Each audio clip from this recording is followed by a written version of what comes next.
আসসালামু আলাইকুম। আজ আমি আপনাদের দেখাবো আমার এই খড়ের গাদা। এই খড়ই আমি গরুকে খাওয়াই। আমাদের এলাকায় ধান চাষ করা হয়, তবে এমন খড় কেউই রাখে না। খড় বানাতে হয়েছে বাধ্য হয়ে। ধান কাটার সময় বৃষ্টির পানি হওয়ার কারণে ধানগুলো আমি আটি কেটে নিয়ে আসি বাড়িতে। ওই আটিগুলো আমি হাতে ঝেড়ে ধান আলাদা করি। তারপর এই খড় বা পুয়াল যাই বলেন না কেন, এইগুলো আমি রোদে শুকাই।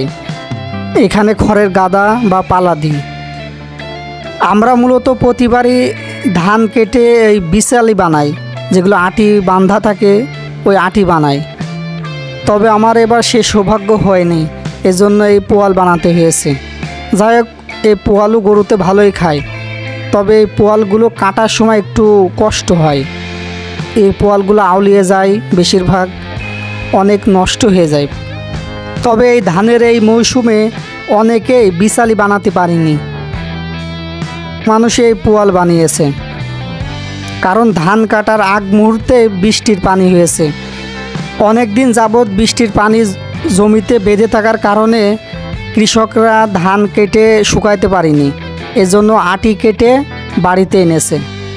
সেই জন্য বিশালি বানাতে পারেনি, সবাই এই পোয়ালই বানিয়েছে বেশিরভাগ।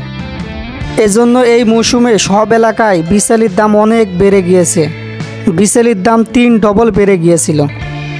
গরুর জন্য এই ধানের খড় অনেক গুরুত্বপূর্ণ।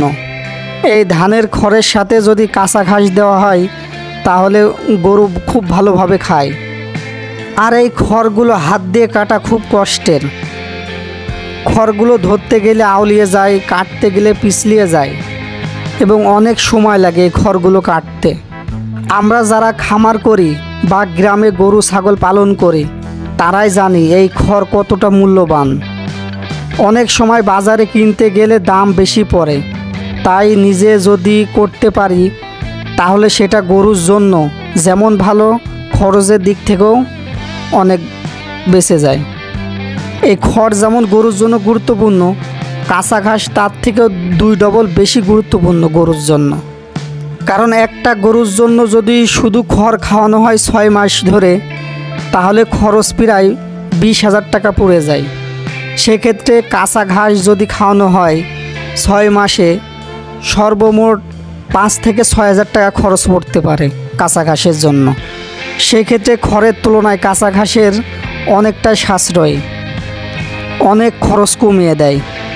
এজন্য হাজারো খামারি বলে গরু কেনার আগে এই ঘাস লাগানোর জন্য।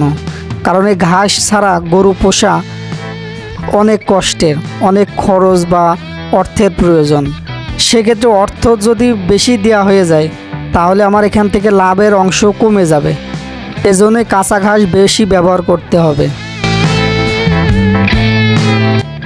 আমার জন্য দোয়া করবেন, আল্লাহ তাআলা যেন আমার খামার ও কৃষিতে বরকত দান করেন। আমিন।